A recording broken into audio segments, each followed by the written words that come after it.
Okay,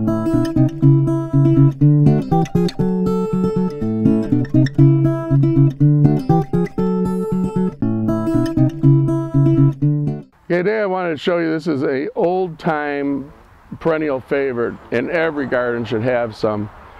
These are tall bearded iris, and I think they're the most beautiful. They have almost flowers like orchids. Now, let's talk about caring for them. They like to be in absolutely full sun, and they like to have their body on top of the soil. I was taught to think of them as a swan, and you put the body on the top and the roots come down and the head's up above. If you're going to move them or dig them up, you do it in August. You wait till after they flower, and that's the time to dig them up and move them. Because of the fact they sit on top of the soil, they have to have time to get their roots in. If you do it later in August, or if you buy them in a bag from some store in the fall, in the spring you'll come out and they'll all be sitting on top of the ground like you never planted them, because the freeze and frost will pop them out. The first day in spring, you spray them with Saigon. They have a borer. If there's a notch on the leaf, you have borer. And the borer tunnels down into the tuber of the plant and eventually kills the plant.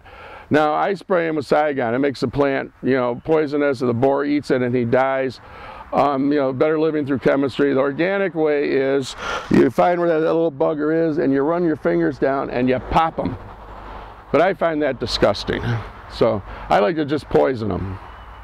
If you pull the tuber out and you have rot, you cut the rot out and you put a little bleach on it with some water and you set it on the sidewalk and you let it, dry up a bit. The piece that flowers this year never flowers again. Instead, on the side of that piece, there's two, we call them pregnant daughters. We don't know if they got married, but they're pregnant.